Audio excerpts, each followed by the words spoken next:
बात है। हमको तो एक चीज पता है, जिसको ज्ञान लेना हो दौड़ के अपने आप। ओके, मैं लाइव आ गया। हाँ।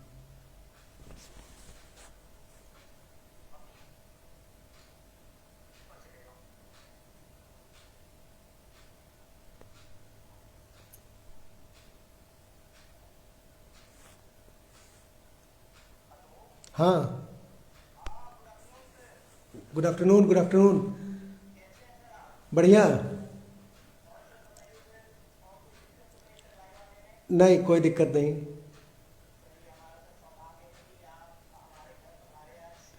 Thank you.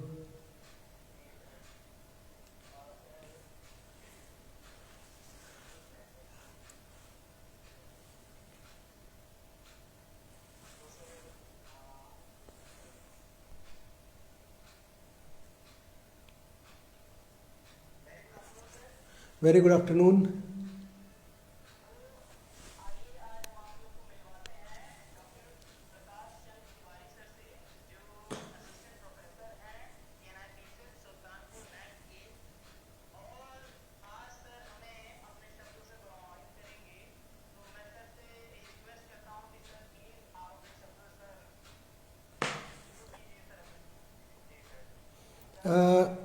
मेरी आवाज़ जा रही है अब तक? Okay, okay, okay, okay, thank you.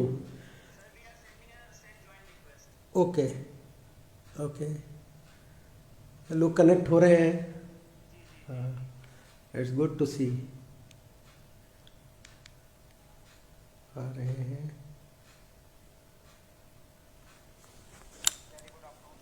Very good afternoon, very good afternoon. तो मैं शुरू कर रहा हूँ फिर। ओके। तो my self doctor Prakash Tiwari, head of department environmental science, KNIPSS Sultanpur, accredited with NAC। और आज मुझे सूरज प्रताप सिंह जी ने ये अपॉर्चुनिटी दी कि जो है मैं आपसे मुखातिब हूँ as in form of AU talks.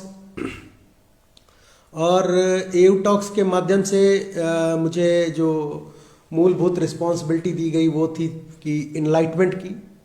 हमें इनलाइटमेंट करना है आपका साइंस को, और कोविड से रिलेट करके, सोसाइटी को कोविड से रिलेट करके, और ह्यूमैनिटी को रिलेट करके। ये एक बहुत बड़ी जो है जिम्मेदारी है, एक बहुत बड़ा जो है एफर्ट है। रात को 2 बजे 3 बजे जो है सूरज फ़ोन कर रहे थे कि जो है सर ये मैटर है, ये ऐसे मैंने बनाया है, ये आपका जो है पम्पलेट्स है। तो अगर एक कोई लाइव प्रोग्राम चलता है तो उस लाइव प्रोग्राम के पीछे जो है बहुत सारा हार्ड वर्क होता है, बहुत सारा हार्ड वर्क होता है। 10 लोग सुने, 5 लोग सुने, डजेंट मैटर, पर उसके पीछे जो वर्क होता है वो बहुत लंबा होता है। इसके लिए मैं पूरा सूरज की टीम को थैंक्स बोलूँगा। और शुरू करता हूँ। तो जो इनलाइटमेंट की स्टोरी आती है, इनलाइटमेंट की जब हम बात करते हैं तो इनलाइटमेंट कहाँ से होना चाहिए और कैसे होना चाहिए, और जब इनलाइटमेंट की जिम्मेदारी किसी टीचर पर आती है तो उसको वो कैसे पूरा करे, कैसे उसको वो कवर करता है। एक छोटी सी स्टोरी से शुरू करता हूँ मैं अपनी इस कहानी को। मैं नया नया कमला नेहरू इंस्टीट्यूट को ज्वाइन किया था, डिपार्टमेंट ऑफ एनवायरमेंटल साइंस, और MSc के बच्चों को मैं पढ़ा रहा था। तो अपनी टीचिंग के दौरान मैंने स्कोप ऑफ एनवायरमेंटल साइंस बताया। इस कहानी के माध्यम से आप समझेंगे कि एक टीचर की कही हुई बात कितना ज़्यादा इम्पैक्टफुल होती है। तो मैंने स्कोप ऑफ एनवायरमेंटल साइंस में बताया कि अगर आप अच्छे से मेहनत करते हैं, हार्ड वर्क करते हैं, तो आप इसरो और नासा जैसे ऑर्गेनाइजेशन के साथ भी काम कर सकते हैं, IITs में जा सकते हैं। फिर मैं क्लास ख़त्म हो गई, एज़ यूजुअल जो है लंच टाइम था और कुछ बच्चे बाहर डिस्कस कर रहे थे इस चीज़ को कि सर ने बोल दिया है कि जो है यार IITs तक जा सकते हैं, और जो है नासा और इसरो की बात कर रहे हैं, कैसे। मैं वहाँ खड़ा था, मैं सुन रहा था, क्योंकि वो बच्चे दीवार के उस तरफ थे और मैं दीवार के इस तरफ था। तो सुनते के समय मेरे मन में एक विचार आया कि टीचर की कही बात को बच्चे कैसे इंप्लीमेंट करें, ये टीचर का रोल होना चाहिए। This is the best part of education. अगर आपको टीचिंग का नशा है तो दुनिया के सारे नशे उसके आगे फीके हैं। फिर मैं लग गया पीछे, पढ़ा, इंटरनेट को खंगारा, कई सारे सीनियर साइंटिस्ट से भी मैंने कांटेक्ट किया। अंत में एक दिन ऐसा आया कि मेरे डिपार्टमेंट में मॉर्निंग के टाइम में IRS इसरो की क्लास रन कर रही थी और इवनिंग के टाइम में नासा की, और वो बच्चे देख रहे थे उसको, वो बच्चे भी उसमें पार्टिसिपेट किए। और उस पल मेरी आंखें बहुत ज़्यादा नम हो गई, और यकीन मानिए कि उस खुशी का जो आलम था वो बेहतरीन था, वो बेहतरीन था, उसका कोई तोड़ नहीं था। फिर मुझे किसी सर्टिफिकेट की जरूरत नहीं पड़ी कि I am a good teacher. मैं बच्चों के पीछे उनके ड्रीम्स के लिए भागा। अगर उस दौरान मैं केवल वो बात सुनकर और आगे निकल जाता तो शायद मैं अपने ऑर्गेनाइजेशन को और शायद अपने बच्चों को वो नहीं दे पाता। जैसा कि मेरा नाम है प्रकाश, और लाइट को आप बाउंड नहीं कर सकते हैं, उसी तरह टीचर अगर किसी डिपार्टमेंट का या किसी कॉलेज का या किसी यूनिवर्सिटी का बंद कर रह जाए तो वो टीचर नहीं। और ये जो बच्चों के जो हार्ड वर्क है, जैसे सूरज जो ये कदम उठाए, ये इस तरह की चीज़ों को मैं ढूंढता हूँ कि बच्चे अगर एक कदम चले तो मेरे जैसा टीचर उनके साथ 100 कदम चलने के लिए तैयार रहता है। I love to be part of this AU talks. और आज जब हम साइंस को इलेबोरेट कर रहे हैं कोरोना के संदर्भ में, कोविड के, तो साइंस की अगर हम बात करें तो science is a discovery of human being. और ये डिस्कवरी जो है साइंस की, ये मनुष्य ने की, ह्यूमन ने की, और हमने ये डिस्कवरी को एक्सट्रैक्ट किया है नेचर से फॉर आवर ओन बेनिफिट। हम अपने बेनिफिट के लिए इस डिस्कवरी को नेचर से लिए। इसका कारण है, इसको आप अपने जीवन में देखेंगे। आप क्लास 9th 10th में रहे होंगे CBSE बोर्ड या UP बोर्ड में, तो उस दौरान जो है आप देखे होंगे कि एक निबंध लिखा जाता है, विज्ञान वरदान है कि अभिशाप। ये हर बच्चा लिखता है, विज्ञान वरदान है कि अभिशाप, हर स्टूडेंट इसको लिखता है। नंबर्स उसको वही मिलते हैं जो बच्चा विज्ञान के पॉजिटिव पहलुओं को लिखता है। अब इसको आप समझिए कि विज्ञान के पॉजिटिव पहलू को लिखने पर बच्चे को ज्यादा नंबर मिलता है। ऐसा हुआ क्यों? कहां से इसकी शुरुआत, बिगिनिंग कहां से हो रही है? जब हम केवमैन थे, जब हम निरेंडलथेल थे, जब हम क्रो मैग्नन थे, जब हम पहाड़ों पर जंगल झाड़ियों में रहते थे, उससे पहले हम पेड़ों पे रहते थे। पेड़ों से जमीन पर आने में लाखों साल लग गए। बहुत सारे बच्चे इसमें इवोल्यूशनरी बायोलॉजी कंसेप्ट को पढ़े होंगे। पेड़ों से हमको धरती पर आने में लाखों साल लग गए, 2 पैर पे खड़े होने में करोड़ों साल लग जाएंगे। 2 पैर पे खड़े होने के बाद से सबसे पहला आविष्कार मनुष्य ने कौन सा किया? बहुत सारे लोग सोचते हैं कि fire, no, it's weapon. We design weapon. हमने पहले हथियार बनाना शुरू किया, स्टोन कार्विंग। इसके बाद से फिर हमने फायर को बनाया, फिर उसके बाद व्हील बनाया, चक्का, पहिया का आविष्कार हुआ। और ये जो साइंस था, ये हमारे लिए केवल और केवल पावर को हासिल करने के लिए था। केवल और केवल पावर को हासिल करने के लिए। Everything is depend upon the power. कौन कंट्री विश्व की सबसे पावरफुल कंट्री बन जाएगी, कौन कंट्री सबसे ज्यादा फाइनेंशियल स्टेबल कंट्री हो जाएगी, सिर्फ पावर के लिए हम साइंस के पीछे भागे। और इसीलिए उस बच्चे को सबसे ज्यादा नंबर उस हिस्से में मिलता है जो लिखता है कि साइंस, विज्ञान जो है वो वरदान है। ठीक है, विज्ञान अच्छी चीज है, पर विज्ञान का तो आविष्कार मानव के कल्याण के लिए किया गया था। हम नेचर से कोई भी चीज लिए तो हम मानव के कल्याण के लिए लिए। बहुत सारी चीजें विज्ञान में बहुत अच्छी हुई। रिकम्बिनेंट डीएनए टेक्नोलॉजी आया, very good, it is good for treatment of Alzheimer, Parkinson, Hutchinson गिबिन्सन प्रोजेरिक सिंड्रोम, प्रोजेरिया, जो पा फिल्म में आपने मूवी देखा था।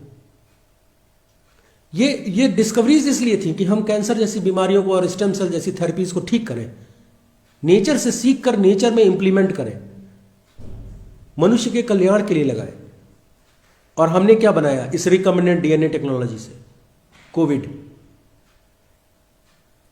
कोरोना जैसी बीमारी, फंडामेंटली जो उसका बेस हमने लिया, जो साइंस के बच्चे जान रहे होंगे, रिकम्बिनेंट डीएनए टेक्नोलॉजी में हम एक बेस लेते हैं। बेस में क्या लिया हमने? एड्स का वायरस। एड्स का वायरस कितना खतरनाक है, वो अपना स्ट्रक्चर चेंज करता रहता है, जैसे ही आपने उसको कोई दवा दी वो स्ट्रक्चर चेंज कर लेगा। फैलने का जो मोड लिया वो कौन सा लिया? Influenza. It is very easy, अगर किसी को छींक से आप कोई बीमारी स्प्रेड करा सकते हैं तो बहुत तेजी से फैलेगी। ये सब नेचर शांति से देख रही थी और देख रही है, और फिर इसने हमें सिखाया जीने का तरीका। इस विज्ञान को यह समझना होगा कि जो भी चीज हम इस नेचर से एक्सट्रैक्ट कर रहे हैं, जो भी चीज हम इस नेचर से ले रहे हैं, जो भी चीज हम नेचर को देंगे, वो कैसा होना चाहिए। प्रकृति एक सेंसिटिव बैलेंस है। अगर हम इसमें कुछ ऐड कर रहे हैं तो वो पोल्यूटेंट है, अगर हम इसमें से कुछ ले रहे हैं तो we are exploiting. Mahatma Gandhi ji ने बहुत सही बात कही थी कि प्रकृति के पास हमारी ग्रीड फुलफिल करने के लिए कुछ भी नहीं है, कुछ भी नहीं है। वो हमारी नीड फुलफिल कर सकती है। और जिसको हम मदर नेचर कहते हैं, mother nature is a serial killer. आप एक कंपोनेंट, इकोसिस्टम का कोई भी एक कंपोनेंट डिस्टर्ब करिए, आपने वल्चर को डिस्टर्ब किया, गिद्ध खत्म हुए, आप देख रहे हैं। अब एक बीमारी बर्ड फ्लू जैसी एक पूरे के पूरे इकोसिस्टम के ट्रॉपिक्स को ही खत्म कर देगी। और हम सबसे कमजोर कड़ी हैं। हमारे से पहले इस धरती पर, अगर आप विकास क्रम को देखें तो हमसे पहले गधा आया धरती पर, हमसे पहले गधा आया, हमसे पहले ये प्लांट है। और नेचर के लिए हम सिंपली वही स्पीशीज हैं जैसे वो प्लांट है, जैसे कोई ट्री है, जैसे कोई माइक्रोब्स है, जैसे एलिफेंट है, जैसे लायन है, टाइगर है, आंट है। ठीक उसी तरह हम भी हैं नेचर के लिए। हम कोई अलग नहीं है नेचर से, हम कोई अलग नहीं है नेचर से। और हमेशा से ही हम साइंस का प्रयोग इसीलिए करें, अपनी बेनिफिट के लिए, अपनी बेनिफिट के लिए। कोरोना ने हमें सिखाया, साइंस के नए आयाम को सिखाया। और इस साइंस के नए आयाम को सीखने के दौरान बाजारवाद का इतना होड़ लग गया कि एक छोटी सी कंपनी भी बोल रही है कि वो 99% कोरोना के कीटाणुओं को मार दे रही है। अब उस वैक्सीन के एडवर्टाइजर को ये नहीं मालूम कि कोरोना इज अ वायरस। उसको वायरस और माइक्रोब्स में अंतर करना पहले जानना चाहिए था। हर सैनिटाइजर 99% मार रहा था, तो why we are spending billions of rupees on vaccination programme. हम बाजारवाद की तरफ भागने लगे। हर चीज में मार्केट को हम देख रहे हैं, हर चीज में मार्केट को देख रहे हैं। हमें क्या खरीदना है, कौन सा शर्ट हमें अच्छा लगेगा, हमको मार्केट बताएगा। कोरोना के दौरान विज्ञान से लेकर समाज के हर पहलू को यह सोचने पर मजबूर किया कि हमारी फंडामेंटल रिक्वायरमेंट्स क्या है, हमारी फंडामेंटल ड्यूटीज क्या है इस नेचर को लेकर। जैसे किसी भी दुनिया, किसी भी देश में अगर आप वहां की फंडामेंटल ड्यूटीज को प्रिवेल नहीं करते हैं तो आपके ऊपर फंडामेंटल राइट्स लागू नहीं होते हैं। ठीक उसी तरह, ठीक यही चीज नेचर हमें सिखा रही है कि अगर आप प्रकृति के फंडामेंटल ड्यूटीज का निर्वहन नहीं करेंगे तो यू आर विप्ड ऑफ, आप गायब हो जाएंगे। बहुत सारी सभ्यताएं, बहुत सारी सिविलाइज्ड सभ्यताएं, मेसोपोटामिया से लेकर नील, मोहनजोदारो से लेकर पहली सिविलाइज्ड सिविलाइजेशन मोहनजोदारो, असेरिया, यूनान, एक्लीन्स, कौन सी ऐसी सभ्यता का जिसका आप नाम लीजिए और एग्जिस्ट कर रही है, सब विलुप्त हो गए, सब विलुप्त हो गए। नेचर हमें सिखाती है कि ये एक सेंसिटिव बैलेंस है और इसे छेड़छाड़ मत कीजिए, पर हम करते हैं। साइंस हमारी रिक्वायरमेंट को फुलफिल करने के लिए डिजाइन है वो इसलिए डिजाइन है कि हम नेचर को प्रोटेक्ट करते हुए अपने विकास को आगे ले जाएं, न कि हम नेचर पे ही विकास को बढ़ाने लगे। हम कालिदास नहीं बन सकते ना कि जिस डाल पे बैठे उसी को काटें, पर हम बन गए। हम तुलना करने लगे कि भाई फलाने कंट्री डेवलप्ड नेशन है, फलाने जो है लीडर बहुत बड़ा है। आप यूट्यूब पर देखिए, बहुत सारे ऐसे वीडियोस हैं जो कंपेयर करते हैं बिल गेट्स को एलन मस्क से और जो है स्टीव जॉब्स को। न बिल गेट्स, न एलन मस्क, न स्टीव जॉब, ये तीन अलग अलग व्यक्ति हैं। ये तीनों अलग अलग विज्ञान के, टेक्नोलॉजी के अलग अलग पहलुओं से वाकिफ हैं और ये तीनों टॉप पे हैं। हम तुलना टॉप के लोगों से कैसे कर रहे हैं? वो सब अपने अपने फील्ड में महारत है। हमें ये मालूम ही नहीं था कि हम टॉप किसको माने। इसीलिए जब साइंस में इकोलॉजिकल पिरामिड का निर्माण हुआ, जैसे एलेंटोनियन पिरामिड आया, सबसे पहले ह्यूमन बीइंग को टॉप पर रख दिया गया। You are the top consumer of this nature. Why भाई? We are top consumer of nature because we are free to exploit any natural component from the earth. In what sense? Who is the person who giving you right to exploit the natural components around the globe? अगर पर्यावरण का कोई व्यक्ति है, पर्यावरण का कोई student है, तो उसके लिए देश सबसे छोटी इकाई होती है। वो अर्थ और यूनिवर्स की बात करता है। वो ग्लोबलाइज्ड होता है, वो ऑलरेडी ग्लोबलाइज्ड होता है, उसके सोच बहुत विकसित होता है, वो डेवलप्ड होता है। और साइंस ने हमें जो टेक्नोलॉजी दी वो सिर्फ मानवता के कल्याण के लिए लगानी जानी थी, सिर्फ मानव के विकास क्रम के लिए। आपके पास इलेक्ट्रिसिटी नहीं है, आप न्यूक्लियर पावर का इस्तेमाल करिए। आपको 56,000 परमाणु बम बनाने की क्या जरूरत है? Around the world there are 56,000 plus nuclear weapon exist करता है हमारी धरती पर। और ये सब किस पे है? इसी उंगलियों पे है। इन्हीं उंगलियों पे परमाणु बम नियंत्रित होता है और ये उंगलियां कवर्ड होती है ब्रेन के न्यूरॉन से। अब यहां पर आता है उस ब्रेन की बात, उस समाज की बात जो उसको कंट्रोल कर रही होती है। क्या वो समाज इतना विकसित है कि उस परमाणु का इस्तेमाल नहीं कर सकता? क्या उसके अंदर इतनी सोच है कि उस परमाणु का इस्तेमाल ना करे? ताजुब की बात होती है। हर 10 साल में average from the first world war, हर 10 साल का रिकॉर्ड आप उठा के देखिए, हर 10 साल में हम तृतीय विश्व युद्ध के करीब आके खड़े हो जाते हैं। हर 10 साल बाद एटॉमिक क्लॉक कहती है कि we are very close to the third world war. Why भाई? Is this society? और ये सोसाइटी है क्या? हो क्या रहा है सोसाइटी? अगर हम समाज को एक दृष्टि से देख रहे हैं तो इस सोसाइटी में हम कर क्या रहे हैं?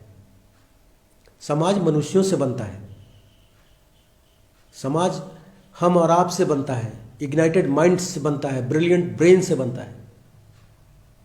वो ब्रिलियंसी की पहचान हमारे देश में एजुकेशन सिस्टम में ग्रेड से होती है। बहुत सारे बच्चे हमारी क्लास में कहते हैं सर हम फर्स्ट बेंच पे बैठेंगे, हम बैक बेंचर नहीं बनेंगे। अगर फर्स्ट बेंच पे बैठने वाला बच्चा ब्रिलियंट होता तो हर कॉलेज और हर यूनिवर्सिटी में फर्स्ट ही बेंच होता है। हमें सेकंड बेंच की जरूरत ही नहीं पड़ती। बेंच नहीं डिसाइड करता है आप किस आयाम में जाएंगे। बेंच डिसाइड नहीं करता है कि आप सोच क्या रहे हैं। बहुत सारे इक्वेशंस होते हैं मैथमेटिकल जो फर्स्ट बेंच के लोग सॉल्व नहीं करते, लास्ट बेंच के वाले बैठे रहते हैं करके। बेंच आपकी काबिलियत डिसाइड नहीं करता। समाज बेंच नहीं है, समाज आप ही लोगों से बनता है। आप अच्छा सोचेंगे, आप साइंटिफिकली, आप प्रैक्टिकली सोचेंगे, आप धरती को बचाने की बात करेंगे तो समाज भी वैसे ही बढ़िया बनेगा, उसी तरह बनेगा, उसी तरह सुंदर बनेगा जैसा हम ले जाना चाहते हैं। वी आर यूथ, आप लोग यूथ के कैटेगरी में हैं और हम लोग जिस तरह से समाज को मोल्ड करेंगे समाज उस तरह मोल्ड हो जाएगा। अगर हम समाज को एक शिक्षित वर्ग देना चाहते हैं तो हमको इसकी शिक्षा व्यवस्था को दुरुस्त करना पड़ेगा। बहुत लीनियंट और मैं जितना भी टीचिंग में रहा हूँ 10-15 साल 13 साल, मैं जान रहा हूँ कि समाज का जो ये एजुकेशन सिस्टम है ये इसमें बहुत सारी लूप होल्स हैं, बहुत सारे लूप होल्स हैं। 75% नंबर पाने वाला, 85% नंबर पाने वाला स्टूडेंट बीएससी में आके बोल रहा है कि sir there are 2 planets in our solar system.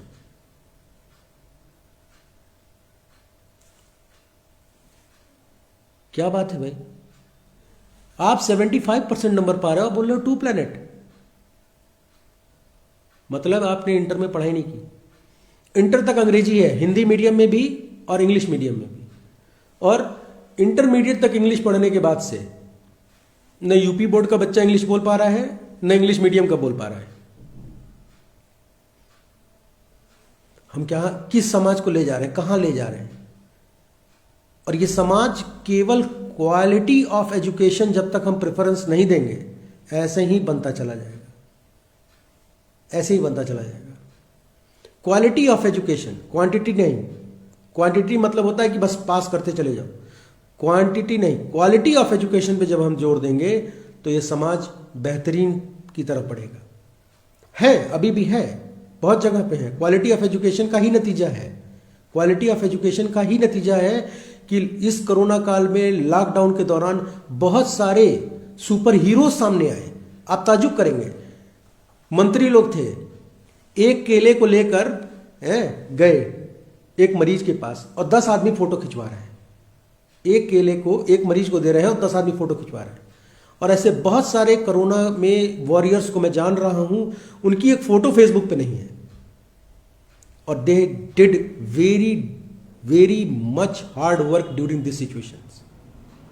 वो ऐसे माहौल को क्रिएट किए, वो ऐसा काम किए कि लोग उनको जान रहे हैं। बहुत सारे स्टूडेंट्स हमारे यहाँ के जिनको मैं जानता हूँ, रात को 12 बजे 1 बजे बस स्टेशन पे खड़े हैं कि कोई आ रहा है लेबर, तो उसके लिए हम सैनिटाइजर और ग्लव्स की व्यवस्था करें अपने पैसे से, कहीं से कोई फंड नहीं। उन बच्चों से समाज बनता है। ये ह्यूमैनिटी का रूप है। नहीं तो जो समाज बना रहे हैं उनको आप देख लीजिए। अगर समाज का ओरिजिनल रूप देखना था तो कुछ दिन पहले कोरोना के काल में आपने वीडियोस देखे होंगे, पैर में पड़े छाले के साथ अपने जिंदगी का बोझ उठा के कंधे पर लेबर लंबी दूरी से ट्रेवल कर रहे थे। क्यों? यही समाज है। जिस तरह मानवता गिर रही है, इसको अगर आपको देखना हो ना, तो भूगर्भ जल, ग्राउंड वाटर जिस तरह गिर रहा है, उसी तरह मानवता भी गिर रही है।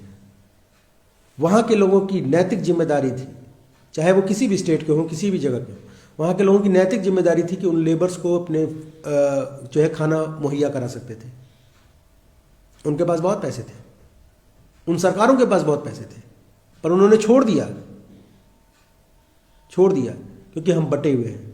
हम यूपी वाले हैं, हम बिहार वाले हैं, मुंबई वाले हैं, हम दिल्ली वाले हैं, हम बटे हैं। हम आसाम के हैं, हम उड़ीसा के हैं, हम त्रिवेंद्रम के हैं, हम कन्याकुमारी के हैं, तमिलनाडु के हैं, हम बटे हुए हैं। ये समाज है।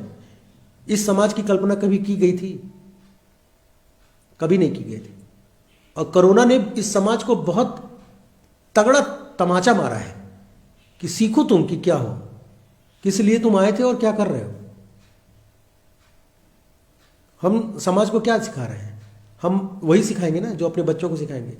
एक अच्छे टीचर की क्वालिटी यही होती है कि वो दुनिया के किसी भी बच्चे को पढ़ाए तो यही समझ के पढ़ाए कि वो अपने बच्चे को पढ़ा रहा है। और जिस दिन ये सारे टीचर ऐसा करेंगे ना, उस दिन ये समाज ऑलरेडी बेस्ट हो जाएगा। क्योंकि आने वाले समय में जितना भी ढीगरा फूटना है समाज के खराब होने का, आतंकवाद का या किसी भी चीज का, वो टीचरों के ही कंधे पे फूटेगा। और गार्जियन उन्हीं को बोलेंगे, क्योंकि माँ बाप, माता पिता अगर अपने बच्चे का हाथ किसी और के हाथ में देते हैं जिम्मेदारी के लिए, तो वो टीचर होता है, वो सिर्फ टीचर होता है। और हम वो शिक्षा नहीं दे रहे जो कि एक देश के निर्माण के लिए जरूरी है। हम परसेंटेज दे रहे हैं, हम ग्रेड दे रहे हैं। बहुत सारे मैंने एक लेक्चर सुना, उसमें बताया कि जो है IITs में भी सुसाइड रेट ज़्यादा है। अगर IITs में पढ़ने वाला हर बच्चा बहुत कामयाब होता तो वहाँ सुसाइड रेट क्यों है? ये तो रेशियो होना ही नहीं चाहिए था, ये तो कंटेक्स्ट होना ही नहीं चाहिए था, पर वहाँ है। क्यों है? क्योंकि वहाँ पर वो चीज़ नहीं है जो प्रैक्टिकली बच्चों को रिक्वायर्ड है। सीधे सीधे मैं ब्लेम, इसमें कोई दिक्कत नहीं है मुझे, मेरा नाम एड्रेस सब जगह लिखा है इसमें। ये गलत हो रहा है। हम एजुकेशन को अपने ऐसा जिम्मेदारी से विमुख होते चले जा रहे हैं जिसकी खामियाजा आने वाली पीढ़ियां भोगेंगी। टीचर आया, क्लास पढ़ाया, चला गया, उसकी जिम्मेदारी खत्म हो गई। उसकी जिम्मेदारी तब तक नहीं खत्म होती जबकि उसके लास्ट बेंच पे बैठा स्टूडेंट उसके पढ़ाए टॉपिक्स को समझ नहीं जाता, उसका वो नोट्स नहीं बना लेता और वो जॉब नहीं पा जाता, तब तक उसकी जिम्मेदारी होती है। और ये टीचर का एक कर्तव्य होता है, और ये मैं करता हूँ क्योंकि मैं उसमें से नहीं हूँ, उस फेसबुक और यूट्यूबर्स में से नहीं हूँ कि जो मैं कहूँ और मैं करूँ ना। समाज का निर्माण हमारा युवा वर्ग करेगा। युवा वर्ग को अगर अच्छी से एजुकेशन मिले, टीचर्स उनको सपोर्ट करें, तो वो अच्छा काम करेंगे, और अच्छा काम करेंगे तो एक अच्छे समाज का निर्माण करेंगे। समाज हमसे है, ये हमको समझना पड़ेगा। समाज हमसे है, न कि हम समाज से हैं। कोई भी टेक्स्ट उठा के पढ़ ले रहे हैं, कहीं से भी पढ़ ले रहे हैं, कहीं से भी लोग बोलने लग रहे हैं। ये तरीका गलत है, ये तरीका गलत है। इसको सुधारना होगा, इसको सुनना भी होगा लोगों को, इसको बहुत जरूरी है सुनना। हम चाहते हैं कि हमारे यहाँ लोग IITs जाएं, IIM जाएं, उस तरह का आपको एजुकेशन सिस्टम डेवलप करना होगा। फॉरेन की एजुकेशन पॉलिसीज को आप इंडिया में इम्प्लीमेंट तो कर दें, पर उस लेवल का टीचर भी तो होना चाहिए। उस लेवल का टीचर होना चाहिए जो आपके फॉरेन पॉलिसीज को कवर करे। समाज आपसे है, आप समाज से नहीं है। आप अच्छा करोगे, सब लोग आप खुश, भाई वेरी गुड वेरी गुड। आप खराब करोगे, आपको लोग कमेंट करेंगे। आप कुछ नहीं करोगे तो भी कमेंट करेंगे। यही है, हमें इस देश को और इस समाज को ठीक करना है तो हमें शिक्षित, अनुशासित शिक्षा लेनी होगी। Discipline makes your life difference, आपकी लाइफ को बदल देता है। और जब हम कैटेगराइज करते हैं, जब हम एजुकेशन सिस्टम में साइंस के पहलुओं को आगे लेकर चलते हैं, तो साइंस हमेशा से इसीलिए था। साइंस हमेशा से इसीलिए था। बहुत सारे वीडियोस आप देखिए, भारत ने कितने नोबेल लॉरिएट्स पैदा किए, कितने वैज्ञानिक बन गए। बहुत सारे डेटा, आप किसी सेमिनार में जाओ, प्लेंटी ऑफ डेटा, मैं तो जाना छोड़ दिया, प्लेंटी ऑफ डेटा पे लेक्चर। कहां है उसका एप्लीकेशन भाई, कहां है? हमें विकसित होने की जरूरत है, हमें बेहतर बनने की जरूरत है। और ये बेहतर और विकसित हम तब होंगे, आज मैं एक टर्म आपको दे रहा हूं, उम्मीद करूंगा आपको अच्छा लगा होगा। आपको मैं टर्म दे रहा हूं, सस्टेनेबल ग्लोबलाइजेशन। अगर हम सस्टेनेबल ग्लोबलाइजेशन की बात करें, सतत जो है वैश्वीकरण की, तब हम जाकर इस नेचर और इस विज्ञान के जो तालमेल है, जो तारतम्य है, इसको हम मेंटेन कर पाएंगे। सिंपली सोचिए, आप खुद, आप लोग प्रबुद्ध जन हैं, विद्वान हैं, किस लिए बना था रिकम्बिनेंट DNA टेक्नोलॉजी? और हमने क्या किया उसका? मानते हैं कोरोना जो कोविड बनाया इन्होंने, वो एक साइंस का देन है, पर क्या वो साइंस का देन इतना इफेक्टिव है कि पूरी सभ्यता को आप खत्म कर देंगे? पूरे मानव श्रृंखला को आप हाशिए पर ले आकर खड़ा कर दिए। कितने बच्चों के माता पिता की नौकरियां चली गई। ऐसे इस तरह का आप प्रोपेगेंडा करने से क्या फायदा? फिर ये समाज नहीं था। इस समाज की कल्पना किसी धर्म में, किसी मजहब में कहीं भी नहीं की गई, कहीं भी नहीं की गई। जिस समाज को हम बना रहे हैं, कहीं नहीं की गई है। हम टेक्नोलॉजी डिपेंडेंट हैं, टेक्नोलॉजी पे। ह्यूमन बीइंग आज की डेट में इंटरस्टेलर स्पीशीज है।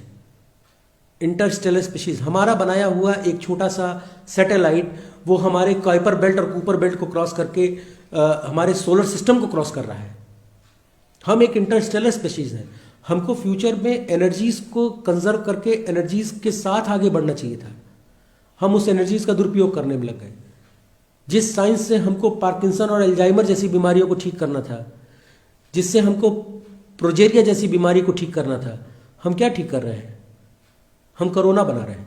जिस स्टेम सेल टेक्नोलॉजी से हमें अब जो सेना में और जो माइंस में ब्लास्ट हुए जो हाथ हैं, पैर हैं, नष्ट हुए लोगों के, उनको ठीक करना था, हम क्या कर रहे हैं? हम क्या कर रहे हैं, और क्या प्रोबेबिलिटी है कि जो है साइंस हमारा जो है हमको कोरोना से एकदम फ्री, जैसे पहले लाइफ थी 2019 दिसंबर में पहले लाइफ थी, क्या उस तरह की लाइफ अब हो पाएगी? नहीं हो पाएगी, नहीं हो पाएगी।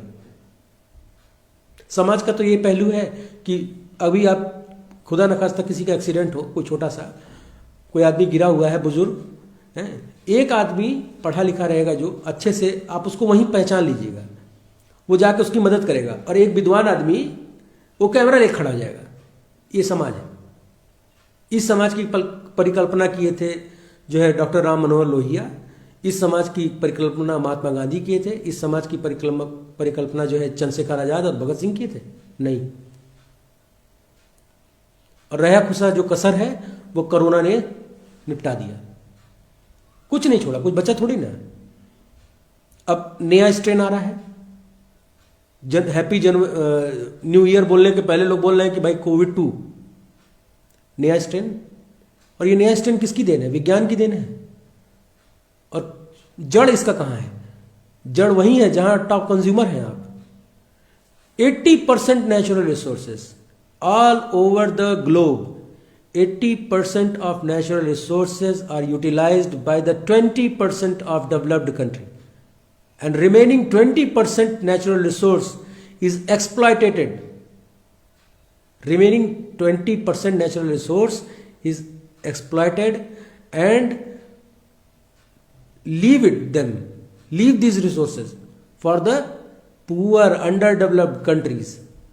माने 20% विश्व के विकसित देश 80% कुदरती वसाइल का प्रयोग कर रहे हैं, प्रयोग नहीं दोहन कर रहे हैं, और जो बचा हुआ 20% है वो खराब क्वालिटी का है, और वो 80% अंडर डेवलप्ड पुअर कंट्री के लिए दे दिया गया है। ये एक प्रोसेस है, ये एक प्रोसेस है जो आपको उंगली पकड़कर खुद ही थर्ड वर्ल्ड वॉर की तरफ ले जा रहा है, खुद ही थर्ड वर्ल्ड वॉर पे खड़ा कर देगा ले जाके, और एक दिन मुहाने पे आपको खड़ा करेगा। और ये रिसोर्स की जो फाइटिंग है ना, इसमें सबसे प्राइमरी है आपका वाटर, प्राइमरी है वाटर। जब तक हम इसके कंजर्वेशन को लेकर शिक्षित नहीं होंगे, फिर घूम फिर के हर, आप चाहे समाज की बात करें, चाहे आप जो है शिक्षा की बात करें, चाहे आप ह्यूमैनिटी की बात करें, किसी की भी बात करें, सब घूम फिर के सारी रिस्पॉन्सिबिलिटी आनी है टीचर्स पर, क्योंकि यही समाज को डेवलप करेंगे। और इस समय कोरोना में बहुत सारे अच्छे टीचर्स भी उभर कर आए, जिन्होंने अपने बच्चों को इतनी बढ़िया शिक्षा दी कि बिना किसी सोशल मीडिया इन्फ्लुएंस के वो बच्चे रात दिन मेहनत किए। मैंने देखा, मैंने उनसे बात की है उन बच्चों से, और जो मैं कहता हूं वो मैं करता हूं, कोई हवाबाजी नहीं करता, मैं ग्राउंड रियलिटी पे बात करता हूं, साइंस से लेकर और सबकी। इसीलिए वो इतने सारे डेटा है, इतने सारे डेटा, आप गूगल पे जाइए बहुत सारे डेटाज मिलेंगे, पर उन डेटा का इंप्लीमेंटेशन कहां हो रहा है, कहां कर रहे हैं? खाली डेटा से रिपोर्ट बन रहे हैं, खाली डेटा से रिपोर्ट बन रहे हैं। उस शिक्षा का इस्तेमाल, उस विज्ञान का इस्तेमाल मानव कल्याण के लिए होना चाहिए था। मानवता का जो टूल है, जिस टूल पर मानवता डिपेंड है, वो टूल महामानवता से आती है, और महामानवता का लेवल पाने के लिए हमें भली भांति से शिक्षित होना पड़ेगा। और ये शिक्षा का जिम्मेदारी टीचर्स पे आता है। प्राइमरी स्कूल में लिखा हुआ है, प्राइमरी स्कूल के गेट पर जाओगे लिखा होगा कि जो है शिक्षा का डिफिनेशन, शिक्षार्थ आइए सेवार्जयी।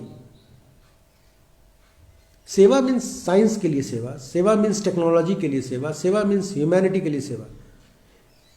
पूरे सोलर सिस्टम में 8 प्लैनेट है, 8 प्लैनेट है, और इन 8 प्लैनेट पे केवल अर्थ एक ऐसी प्लैनेट है जहां लाइफ है। अगर हम मंगल पे बसना चाहते हैं तो हमारी तनख्वाह बिल गेट्स के बराबर होनी चाहिए। अब सोचिए, आप अगर आईएएस की तैयारी कर रहे हैं तो क्या आप बिल गेट्स की सैलरी पा पाएंगे? हर इंडिविजुअल जो भी मंगल पे बसना चाहता है उसकी तनख्वाह बिल गेट्स के बराबर होनी चाहिए। जो भी बंदा जो चांद पे रखा पानी पीना चाहता है तो उसकी सैलरी भी वैसी होनी चाहिए। है क्या? एक खूबसूरत सी धरती हमें मिली, एक खूबसूरत सा, आप कभी फूल को खिलता हुआ देखो, किसी कंप्यूटर सिमुलेशन मॉडल में दिख जाएगा। कोई चने को अंकुरित करो गमले में, आपको प्रकृति दिखेगी वहां, इतनी खूबसूरत थी। और हमने क्या किया, कचरों से भर दिया। अगर हम पॉल्यूशन की डेफिनेशन बताएं ना, तो सबसे बड़ा पोल्यूटेंट कौन होगा? Human being. Human being. केवल बड़ी बड़ी बातें कि हम रेडियो एक्टिव कचरे को ट्रीट कर रहे हैं, ये कहां कर रहे हैं भाई? डंप कर रहे हैं। अभी कोरोना काल में कोविड वेस्ट ह्यूमैनिटी के लिए सबसे बड़ा खतरा है। कोविड वेस्ट सबसे बड़ा प्रॉब्लम है, हाउ टू हैंडल दिस। और उस पे भी हम लोग मौन हैं। हमारी नैतिक जिम्मेदारी है, चलो 30 तारीख को तनख्वाह आ जाए और हमारा घर अच्छे से चले। ये जिम्मेदारी के लिए ह्यूमन बीइंग नहीं था कभी भी। इस जिम्मेदारी को निभाने के लिए हम कभी भी पेड़ों से धरती पर नहीं आए, कभी भी केव से बाहर नहीं केव से बाहर निकले और होमो सैपियंस नहीं बने। इसके लिए हम लोग नहीं बने थे। एक मुकम्मल धरती पर एक मानवता के साथ रहने के लिए हम लोग बने थे, और हम लोगों ने इस मानवता को तार तार कर दिया। जितना धज्जियां हम लोगों ने इस कोविड-19 के दौरान इस ह्यूमन रेस की उड़ाई है, उतनी तो कहीं नहीं उड़ी, कभी भी नहीं उड़ी थी। मैंने देखा बहुत सारे लेबर्स को देखा मैंने पैदल आते। क्या वहां के लोगों की नैतिक जिम्मेदारी नहीं थी कि उन लोगों को कहते भाई तुम कहां जा रहे हो, तुम यहीं रहो? क्या उन लोगों के पास फंड नहीं था? बहुत पैसा था, पानी की तरह पैसा बहता है, $1 बिलियन प्रोजेक्ट था। और उन पैसों का सदुपयोग न करके हमने, बहुत सारे लोगों ने उससे जेब भर ली अपनी, और मजदूरों को छोड़ दिया सड़क पर। यह मानवता है। जब आपको घर बनवाना होगा तो उन मजदूरों की जरूरत पड़ेगी, पर जब उन मजदूरों को आपकी जरूरत है तो आप अपने घर का एक शेड नहीं दे सकते हैं क्या भाई? इसलिए धरती पर हैं हम। इसीलिए मैं कह रहा हूं कि 56,000 जो परमाणु बम इस धरती पर है ना, वो हमारी उंगलियों पर है। और एक गलत कल्पना जो है ना, इस धरती को मॉलिक्यूल्स में बदल देंगे, और फिर डायनासोर्स वाला हाल होगा। उतने बड़े बड़े स्पीसीज गायब हो गए। मेसोपोटामिया में बता रहा ना, मेसोपोटामिया, सीरिया, कोई आप सभ्यता उठाइए, बेबीलोन, सारी सभ्यताएं, मिस्र जिन्होंने गीगा का पिरामिड बनाया, कितनी बड़ी सिविलाइजेशन रही होगी। आज तक उस पर रिसर्च हो रहा है, आज तक उस पर रिसर्च हो रहा है। और उतनी बड़ी सिविलाइजेशन गायब हो गई अचानक से। ये हमारा सिस्टम है, ये अर्थ, और जिसको हम नेचर कह रहे हैं, इसकी हमको बहुत ज़्यादा केयर करनी पड़ेगी। क्योंकि जब हम इस धरती पर आए और जिस सहारे को लेकर हम चलना शुरू किए, वो सहारा प्रकृति ही थी, वो सहारा ये नेचर ही था, और कोई सहारा आपको नहीं मिला। आज हम कहते हैं कि टाइगर्स जो है शहर में देखने को पाए गए। अरे भाई, तुम शहर बसा लिए टाइगर्स, उसका जंगल काट के तुम उसको बेघर कर दिए तो कहां जाएगा? हमें सबसे पहले जो फंडामेंटल चीज है उसको समझना होगा। एक तो हमें प्रकृति का दोहन बंद करना होगा, एकदम बंद करना होगा। क्योंकि मैं बता रहा हूं ना, जैसे जैसे ग्राउंड वाटर, भूगर्भ जल नीचे जा रहा है, वैसे वैसे मानवता भी नीचे गिर रही है, वैसे वैसे मानवता भी नीचे गिर रही है। और इसका मुख्य कारण है कि हमें सही से एजुकेशन सिस्टम को रन करना होगा। अगर हम बेस को मजबूत करेंगे ना, तो पिलर्स हमेशा से मजबूत होंगे। मैं बहुत लकी हूं कि मैं उन टीचरों के अंडर में पढ़ा, उन टीचर्स ने मुझे मारा भी। आज किसी बच्चे को मार दीजिए, आप देखिए अभी बवाल हो जाएगा। उन टीचरों ने मुझे मारा भी, डांटा भी, कि इस चीज को ऐसे लिखा जाता है। वो शिक्षा जो थी, वो शिक्षा खत्म है।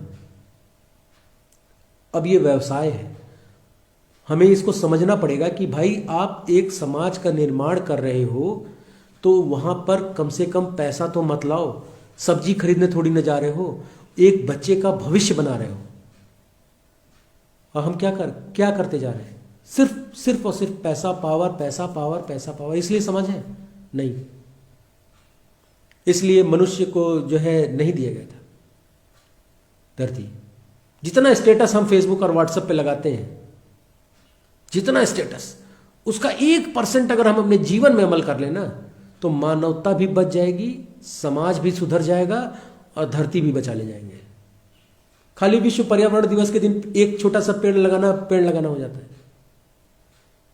आपको क्या लगता है कि एक छोटा सा नीम का पेड़ लगा दिए तो वो ऑक्सीजन देने लगेगा? उसकी एक हाइट होती है, उसकी ग्रोथ होती है, उसका स्ट्रेंथ होता है, उस स्ट्रेंथ के बाद से वो पर कैपिटा ऑक्सीजन रिलीज करता है। हम कोरम नहीं करना है, कोरम नहीं करना, क्योंकि हमेशा ध्यान रखिए कि हमारे पास दूसरा धरती नहीं है जहां पे हम बच सकें, दूसरी जगह नहीं है सोलर सिस्टम में जहां हम बच सकें। और कभी भी इस धरती पर प्रदूषण करने से पहले हमको ये सोचना चाहिए, हमें ये समझना चाहिए कि उस प्रदूषण का इम्पैक्ट कितना होगा। उसी दिन प्रदूषण रुक जाएगा। भारत पूरे दुनिया के देश की तुलना करें अगर, तो भारत बहुत लकी है कि हमारा 85% जो डोमेस्टिक वेस्ट है वो रिसाइक्लेबल है। 85% डोमेस्टिक वेस्ट रिसाइक्लेबल है। एक अमेरिकी, कार्बन फुटप्रिंट की बात करूं मैं, एक अमेरिकी जितना खर्चा अपने जीवन पे करता है एक साल में, अगर पूरे दुनिया के लोग इसको खर्च करने लगे उसी तरह नेचुरल रिसोर्स को, तो हमको 3 से 4 अर्थ की जरूरत पड़ जाएगी हर साल पूरे धरती के लोगों को खाली खाना खिलाने के लिए। पानी की बात छोड़ दीजिए, केवल खाना खिलाने के लिए हमें 3 से 4 लोगों की जरूरत पड़ जाएगी अर्थ की। कोरोना ने हमें सोचने का मौका दिया, हमें खोजने का मौका दिया, हमें समझने का मौका दिया, हमें इस इन्वायरमेंट को देखने का मौका दिया। बहुत सारे न्यूज़पेपर्स और कटिंग्स में आने लगा कि ओजोन होल ठीक हो रहा है, अर्थ की जो ओशन की वार्मिंग है वो कम हो रही है। पर ऐसा हुआ क्या? नहीं हुआ, नहीं हुआ। ग्लोबल जो ये मिसहैपनिंग्स हो रही हैं क्लाइमेट को लेकर, ये कोई कार थोड़ी ना है कि इसमें हैंड ब्रेक लगाया, आपने खींच दिया और रुक गई। आपका कोर अर्थ का मंगल ग्रह के बराबर है। आपका अर्थ का कोर जो है वो मंगल ग्रह के बराबर है। आप इसे ऐसे थोड़ी ना शट डाउन कर सकते हैं। आपके शट डाउन करने से वो पोल्यूटेंट वायुमंडल में जो है वो तुरंत थोड़ी ना गायब हो जाएंगे, जिनका लाइफ स्पैन 20 साल है। अगर मिलियंस ऑफ ईयर बाद हम लोग इस धरती पर आए तो हमको सबसे पहली चीज मिलेगी वो प्लास्टिक मिलेगी। तार तार हो रहे इस मानवता को प्रोटेक्ट करने के लिए, इस मानवता को बचाने के लिए जो हमें स्टेप लेना है, जो हमें समझना है, वो ये समझना है कि हमारी धरती जिस चीज़ के लिए बनी है उस पे संकल्पित होकर हमको रहना है, हमको प्लेज लेना है, उसको अप्लाइड करना है, एप्लीकेशन में लाना है। जो किताब में हम पढ़ रहे हैं, शिक्षार्थ आइए सेवार्थ जाइए, तो जो हम जो किताब में पढ़ रहे हैं उसको इम्प्लीमेंट कीजिए ना। किसने रोका है? किसने रोका है? बहुत सारे टेड टॉक्स को मैंने देखा, बहुत सारे टीचर्स का मैं व्यूज पढ़ता हूं, और पढ़ने के बाद से मुझे लगता है कि इसका इम्प्लीमेंटेशन कहां कर रहे हैं लोग। हर कॉन्फ्रेंस के बाद से बस हो गया, ओके। इसलिए हम नहीं है, हम एक सामाजिक प्राणी हैं, और इस समाज को बनाना और बिगाड़ना ये हमारे हाथों में है, ये हमारे हाथों में है। हम कर सकते हैं, अभी भी कर सकते हैं। इससे पहले कि कोविड-2 हम लोगों के ऊपर हावी हो, अभी तो एक वैक्सीनेशन हो रहा है, पूरे ऑल ओवर वर्ल्ड हो रहा है। ये विज्ञान का चमत्कार ही कह ले कि एक तरफ विज्ञान ने बनाया कोरोना जैसा खतरनाक बीमारी, और एक तरफ वही विज्ञान जीवन दे रहा है, वही विज्ञान जीवन दे रहा है। और कोई विज्ञान तो दे नहीं रहा ना, वही विज्ञान दे रहा है। ये हमारा जो है नेचर, इसको हमको सही करना होगा। और मैं बहुत ज़्यादा लंबा लेक्चर्स जो होते हैं वो बहुत बोरिंग हो जाते हैं। हमें एक सबक पृथ्वी ने दिया, इस अर्थ ने हमें एक सबक दिया, एक लेसन सिखाया, एक बहुत करारा लेसन। वो लेसन ये था कि अगर हम नेचर की केयर नहीं करेंगे तो हम विलुप्त हो जाएंगे बहुत जल्दी। हम विलुप्त हो जाएंगे। नेचर को कुछ नहीं करना, बस उसने खाली जो मट्टी है, मृदा, सॉयल के बीच का उसने वाटर को इवेपोरेट करना है नेचर को। खाए बिना मर जाएंगे, खाना ही नहीं मिलेगा। पहले कभी आप देखे होंगे, अपने ही लाइफ टाइम में आप लोग देखे होंगे, गेहूं में, मटर में कहीं पानी चलता था, अब सींचना पड़ रहा है। हर पहलू पे आपको एनवायरनमेंट देखने को मिलेगा अपने जीवन में, क्योंकि एनवायरमेंटल साइंस एक ऐसा विज्ञान है जो प्रैक्टिकली एप्लीकेबल है। प्रैक्टिकली एप्लीकेबल है, आप इसको अपने जीवन में घटता देख सकते हैं। और जो ह्यूमैनिटी है उसको सस्टेनेबल ग्लोबलाइजेशन की बहुत ज़्यादा ज़रूरत है, बहुत ज़्यादा। कोई भी पायदान पर अनइक्वलिटी हमें सीधे सीधे वर्ल्ड वॉर पे ले खड़ा कर देगी, सीधे सीधे। टेम्परेचर बढ़ रहा है अर्थ का, एक छोटा सा एग्जांपल है। टेम्परेचर बढ़ रहा है, टेम्परेचर बढ़ने से जो है ओशन करंट्स चेंज हो रहे हैं। ओशन करंट के चेंज होने से हर कॉन्टिनेंट का अपना वेदर पैटर्न चेंज हो रहा है। इस वेदर पैटर्न चेंज होने से क्या हो रहा है, इस क्लाइमेट के रिवल होने से क्या हो रहा है, चेंज होने से क्या हो रहा है। भारत जैसी देश जिसका जीडीपी का सबसे ज़्यादा प्रतिशत कृषि पर जैसी देशों चीज़ों पर निर्भर है, तो हमारी कृषि प्रभावित हो रही है, हमारा एग्रीकल्चर पीड़ित हो रहा है। इससे नतीजा क्या होगा, बहुत तेजी से हमारी जीडीपी जो है गिरने लगेगी। और इस क्लाइमेट चेंज से, इस टेम्परेचर के, जब आप फसल लगाने जा रहे हैं तो सूखा पड़ जा रहा है, जब आप फसल काटने जा रहे हैं तो बाढ़ आ जा रही है। ये कॉन्सिक्वेंस तो क्लाइमेट का है। हम कर रहे क्लाइमेट चेंज है, दोष गवर्नमेंट को देंगे। हर वो व्यक्ति रिस्पॉन्सिबल है, हर किसान की, जितने भी किसान आज तक सुसाइड किए हैं उसके लिए हर इंडिविजुअल ग्लोबल व्यक्ति रिस्पॉन्सिबल है जो लीड करता है क्लाइमेट चेंज जैसे प्रोसेस को। चाहे वो शेल हो, चाहे कोई हो, कोई भी कंपनी हो, जिसने क्लाइमेट चेंज में अपनी रोल को प्ले करना है, जो कर रहा है, जो भी क्लाइमेट को डिटोरिएट करने में हेल्प कर रहा है डायरेक्टली और फाइनेंशियली और इनडायरेक्टली, वो सब भारत में मर रहे किसान के लिए रिस्पॉन्सिबल है, सब के सब। इस समाज के लिए हम नहीं थे, इस समाज के लिए नहीं थे। चाहे आप कोई भी किताब उठाकर पढ़ लीजिए, कोई भी धर्म ग्रंथ, कोई भी मजहब की किताब उठाकर पढ़ लीजिए, इंक्लूडिंग मनुस्मृति तक में शिक्षक, छात्र और किसान, ये तीन को सबसे अलग डेफिनेशन रखा गया है। शिक्षा देना, सही शिक्षा देना, सही शिक्षा देना, हर जगह इस पे जोर दिया गया। आज बहुत अच्छा दिन है, गुरु जी की जयंती है और मुझे ये सौभाग्य मिला, और ये सौभाग्य जो है ये मेरे लिए बहुत मायने रखता है, क्योंकि एक ऐसा इंसान जिसने अपनी पूरे एक संप्रदाय को इसलिए डिजाइन किया है कि लोगों की रक्षा, लोगों का भरण पोषण होता है। कभी आप लंगर में खाइए, वहां सब बराबर है, वहां सब बराबर है। चाहे आप किसी हिंदू के लंगर में खाइए, चाहे सिख के खाइए, चाहे जो है मुस्लिम के खाइए, वहां सब बराबर है, कोई बड़ा छोटा नहीं है। स्कूल में ड्रेस हुआ करता था, अभी भी बहुत सारे स्कूल में ड्रेसेस हैं। ये ड्रेस हमको समाज से को बनाने में मदद करते हैं। अब आप सोच रहे होंगे कैसे ड्रेस समाज को बनाएगा। सारे बच्चे एक ही ड्रेस में होते हैं। ड्रेस छोटा और बड़ा में डिफरेंशिएट नहीं करता है, छोटे और बड़े में डिफरेंशिएट नहीं करता, इसीलिए बनाया गया था ड्रेस, इसीलिए ये ड्रेस कोड था।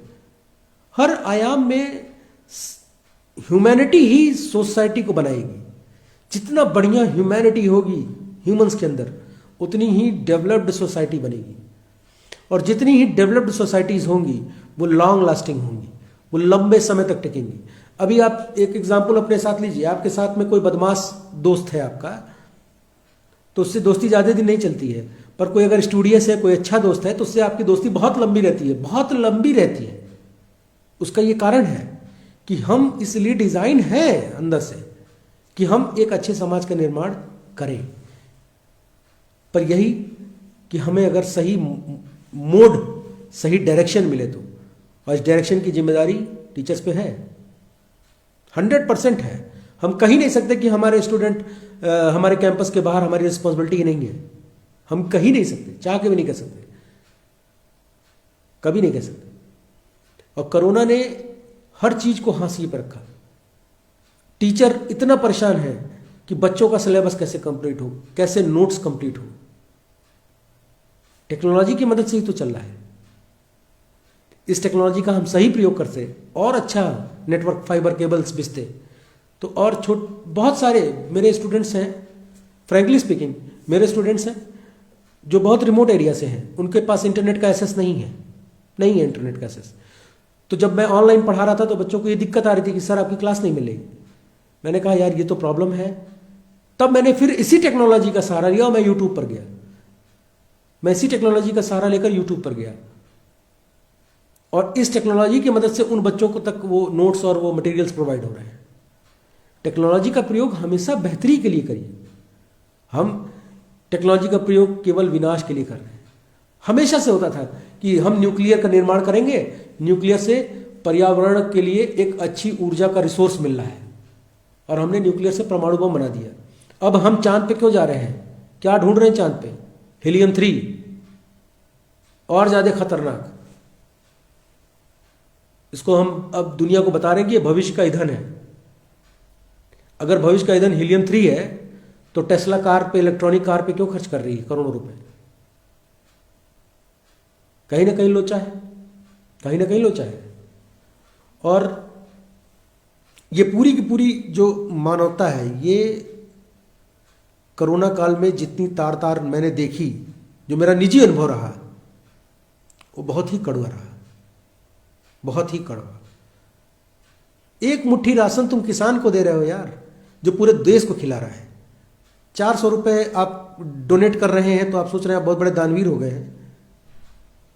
वो पूरी दुनिया को डोनेट करता है और वो ऐसी चीज डोनेट करता है इस कंट्री को जिसकी कोई कीमत नहीं लगा रहा है। वही चावल उसके पास 10 रुपए किलो है, वही चावल शॉपिंग मॉल में 48 रुपए किलो है डिफरेंस है। और उसी किसान को जब मजबूरी पड़ी तो उसी मजदूर को जिससे हम घर बनवाए मजबूरी पड़ी तो हमारे घर के शेड छोटे हो गए। ये मानवता है, ये समाज है जिसका निर्माण हो रहा है। और अगर इस समाज का हम निर्माण ऐसे कर रहे हैं तो हम वाकई में बहुत खतरनाक स्थिति पैदा कर रहे हैं। साइंस में पढ़ाया गया होगा ए बी और ओ, 4 ही प्रकार का ब्लड ग्रुप होता है। पूरी दुनिया में 4 प्रकार का मेजर ब्लड ग्रुप होता है। अब ए बी पॉजिटिव हो जाए निगेटिव हो जाए वो अलग चीज है, टोटल 4 ही प्रकार का होता है। हम सब होमो सैपियंस हैं। हम सब, चाहे मजदूर हो, चाहे किसान हो, चाहे बिल गेट्स हो, चाहे इलॉन मस्क हो, चाहे नासा के साइंटिस्ट हो, हम सब होमो सैपियंस हैं। तो क्या होमो सैपियंस सारी चींटियां एक साथ रह सकती है तो सारे होमो सैपियंस नहीं रह सकते? ये मानवता के जिस ओर हम जा रहे हैं वो बहुत खतरनाक है। और मैं फिर कह रहा हूं, एक दिन इस बिगड़ी हुई मानवता का सारा डीगरा टीचरों के ऊपर फूटेगा कि आपको जिम्मेदारी दी गई थी कि आप एक अच्छा समाज का निर्माण करें और आपने किया क्या? What you have did. मैं आप लोगों का ज़्यादा समय नहीं लूँगा और थैंक यू वेरी मच। और एयू टॉक्स के माध्यम से जो सूरज ने आज ये प्रोग्राम किया है, ये काफ़ी मुझे अच्छा लगा। मेरे पॉइंट ऑफ व्यू से मुझे बहुत अच्छा लगा। और एक मीर का शेर है, टॉक्स के लिए होता है, जो ये टॉक्स हो रहे हैं फ्री, एक पायदान मिल रहा है जहाँ पे लोग अपनी बात कह रहे हैं और वो बात कह रहे हैं जो ग्राउंड रियलिटी है। दिल खुलता है वहां सोहबते रिंदाना जहां हो, मैं खुश हूं उसी शहर से मैं खाना जहां हो। इन उजड़ी हुई बस्तियों में अब जी नहीं लगता है, दिल में वहीं जा बसे वीराना जहां। ये मीर का एक शेर है। उजड़ी हुई बस्ती, सबके पास घर था, सबके पास खाना था। क्या हमारे घर में इतना अनाज नहीं था कि हम उस मजदूर को खिला पाए? क्या हमारे पास इतना अनाज नहीं था कि हम उसके बच्चों को एक टाइम का खाना दे पाए? ये मानवता थी हमारी। तो बहुत शर्म आता है कहते हुए कि हम होमो सैपियंस सैपियंस हैं, wise man. Thank you very much, have a nice day. और इस प्रोग्राम के लिए आपको बहुत बहुत धन्यवाद मनीष जी। आपका क्वेश्चन है, मैं देख लिया हूं, मैं आपको रिप्लाई करता हूं अजय जी। ओके।